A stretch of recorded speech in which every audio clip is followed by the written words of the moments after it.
Hello, coucou mes petites lumières, c'est Christine de l'Amour en Soi. On se retrouve pour une petite présentation de l'oracle des sirènes de Lucy Cavendish que je trouve très très beau et que je voulais vous partager. Alors, on va commencer tout de suite par l'emballage. Donc, il s'agit d'une boîte rigide. Vous voyez, je vous montre les côtés. Aux éditions Exergue. Voilà, il y a un petit décollement, il faudra que j'arrange ça.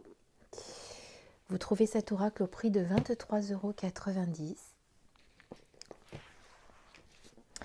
Et je vous lis tout de suite le dos.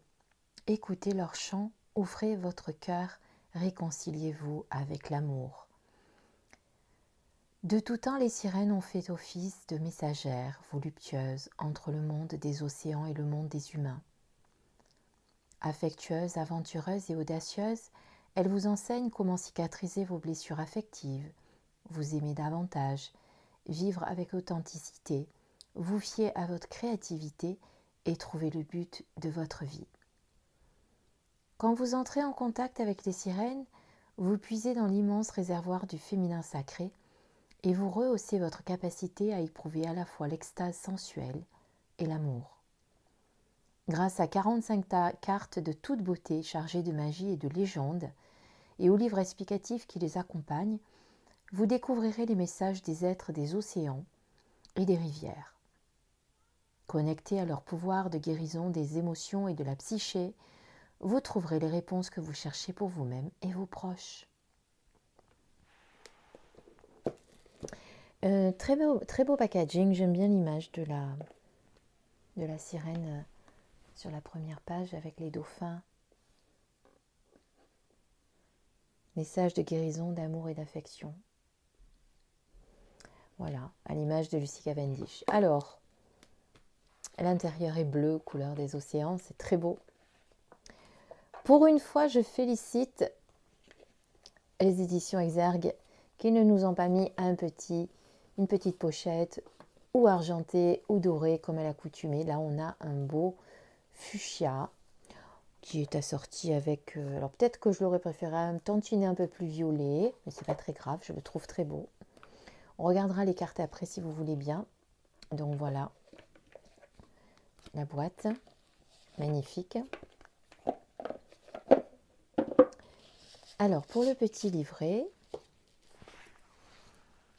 eh bien, il se présente comme la plupart des jeux de Lucy Cavendish. Donc tout d'abord le sommaire avec le numéro des cartes et la page, le titre. L'introduction concernant les sirènes avec une très très belle reproduction. J'adore cette image en noir et blanc. Vous avez vu, je vous ai mis des petits coquillages. Alors l'introduction, Lucy Cavendish vous raconte comment elle a fait connaissance avec les sirènes et comment elle essayait de les imiter. Le pouvoir de guérison des sirènes, l'histoire des sirènes, les sirènes et la sensualité, les symboles des sirènes. Et là, elle vous parle du peigne, de la chevelure, du miroir, des coupes, la queue, les coquillages. Ensuite, elle vous parle de toutes les sirènes qui existent. Vous avez les Selkie, les Méros, les Mélusines, les Morgaines. Pourquoi entrer en contact avec l'eau? Les océans et le peuple de l'eau salée. Les sirènes avec les phases de la lune. Vous voyez, Lucy Cavendish détaille vraiment beaucoup avant qu'on parle de signification des cartes. Pourquoi se méfie-t-on des sirènes? Comment entrer en contact avec les sirènes? Signe que les sirènes sont là. À quel moment vous servir de ce jeu? Tirages qui mettent en contact avec les sirènes. Et là, vous avez plusieurs types de tirages, comme le tirage du triple miroir, le tirage des phases de la lune, le tirage de l'amour qui fait chanter mon âme, le tirage de la croix celtique des sirènes.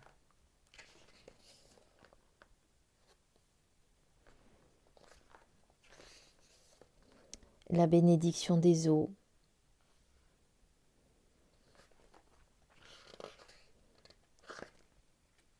Et enfin, la signification des cartes. Alors, Lucy Cavendish nous met tout d'abord la petite miniature de la carte avec le titre et le numéro et des phrases, des mots-clés. Grâce, charme, intégrité du corps et de l'esprit. La sirène chante. Donc, vous avez le chant de sirène. Ensuite, vous avez la signification renversée et la divination. Alors, renversée, je ne suis pas pour parce que vous allez voir que le dos des cartes ne s'y prête pas du tout. On ne peut pas faire ce genre de choses avec ces cartes-là. Et voici comment ça se présente donc pour toutes les cartes. À la fin du livre, vous avez une magnifique sirène, elle est extraordinaire.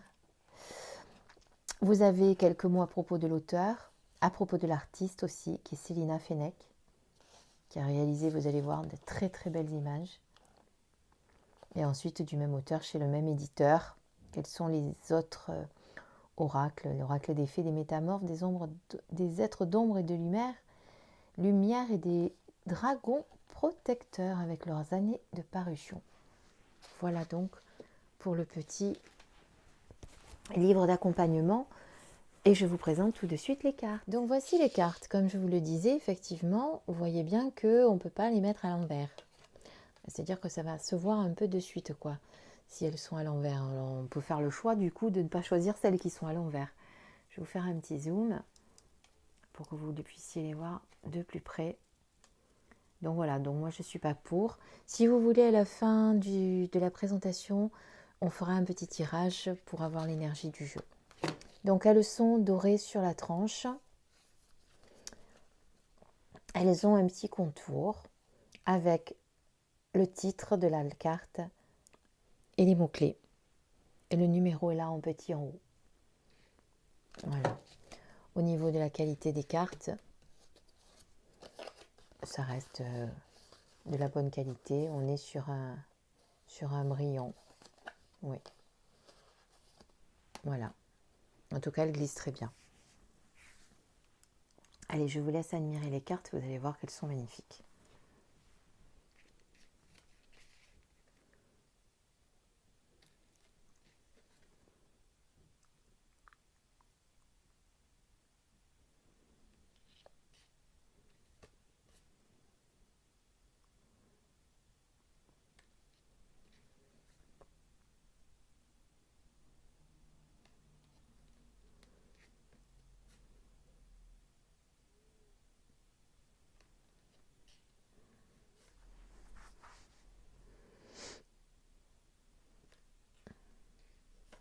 Je crois qu'il n'y a pas de mots, donc c'est pour ça que je ne vous fais pas de commentaires. Je vous laisse admirer les illustrations.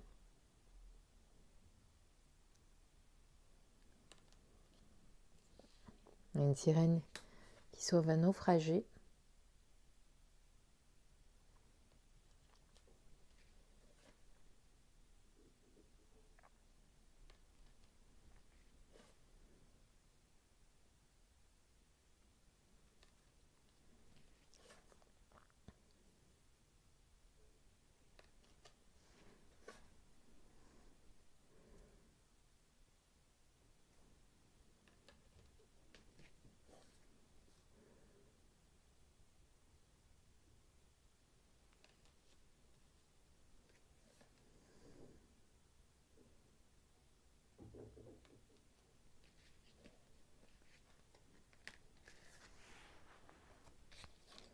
Elles ne sont pas dans l'ordre, comme vous pouvez le remarquer, puisque je m'en suis servi déjà.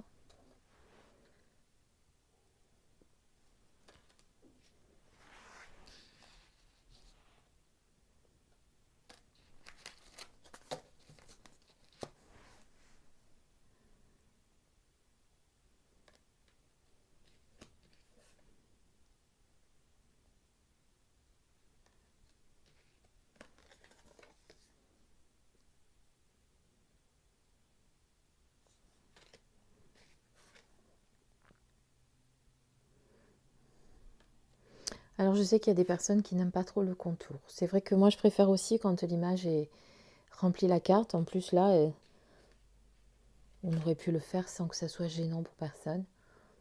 Mais bon, c'est pas très très grave en soi. Là vous avez la carte qui représente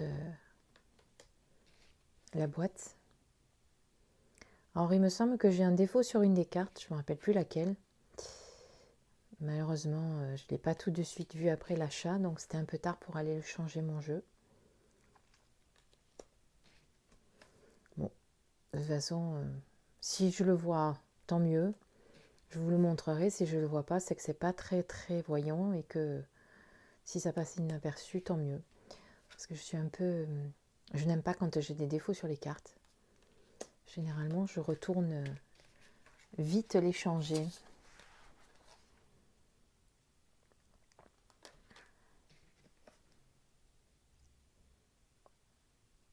Celle-ci, c'est celle qui est en noir et blanc dans le livre.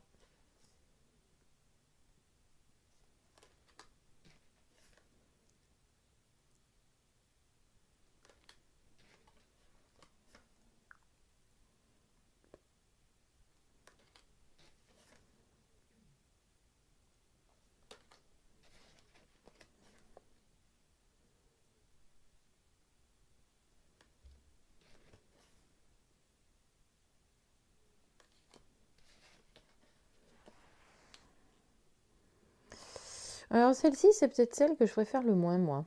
Mais bon, ça, c'est qu'une question de goût.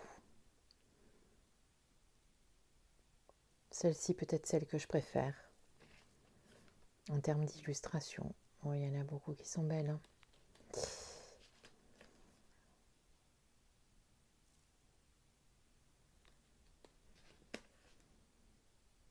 Celle-ci aussi est très très belle.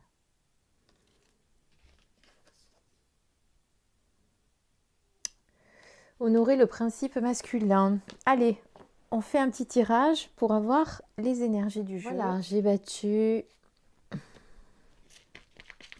On prend la première qui est devant, dessus, pour avoir les énergies.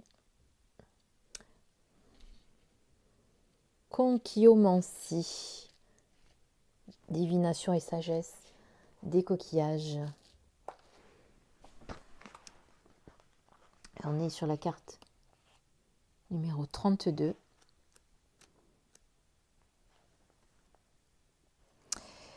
Alors voici le message.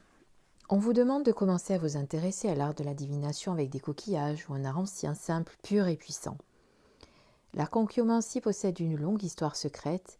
Les coris étaient utilisés dans les rites de fertilité et on a retrouvé des coquillages dans les tumulus funéraires en Allemagne, dans le Wiltshire et les Orcades. Dans la Chine ancienne, les empereurs étaient enterrés avec 9 coris dans la bouche, destinés à faire office de monnaie dans l'au-delà. On sait que les hommes utilisent les coquillages depuis au moins 50 000 ans, et chacun d'eux a une histoire, une énergie, un message. Si vous avez tiré cette carte, on vous demande non seulement de vous mettre à l'écoute de la signification des coris, fertilité, des conques, évocation des ancêtres, des coquillages Saint-Jacques, Aphrodite et de nombreux autres coquillages, mais aussi de les protéger et de devenir leurs gardiens. Lire les coquillages permet de se mettre directement en contact avec les énergies marines et la guérison océanique. Cette activité rappelle aussi l'amour profond que les hommes vouent à l'océan et les créatures. La carte renversée, on ne va pas en parler. La divination. Tout comme les cristaux, les magnifiques coquillages transmettent des énergies et des messages. Chacune de ces créatures résonne d'une énergie particulière. En tenant un coquillage dans sa main, en admirant ses qualités et en comprenant ses liens, on peut commencer à se guérir en partie. Bien que parfaite expression du Dieu, de la déesse et de la nature, nous sommes aussi des œuvres inachevées. Les messages de guérison du monde naturel sont disponibles pour tous. Promenez-vous sur le rivage et nettoyez les déchets plastiques ou autres. Une fois cette offrande effectuée, faites une autre promenade, cette fois pour recueillir un message de la grande mer océan et des sirènes dans un coquillage. Tenez-le dans votre main et écoutez ce qu'il y a à dire. Ensuite, au lieu de l'emporter, rendez-le au rivage avec des remerciements pour son énergie et ses bienfaits. Vous n'avez pas besoin de posséder quoi que ce soit.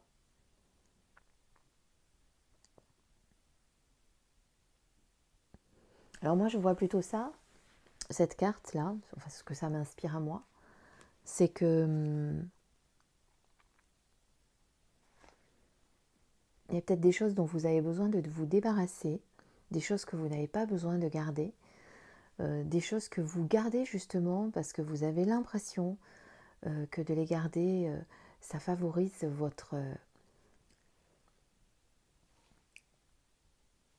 vos capacités spirituelles, mais vous n'avez pas besoin de tout ça pour avancer sur votre chemin spirituel. Voilà moi ce que j'en dis aussi en plus du message que vous avez reçu du livre. Séparez-vous des choses inutiles.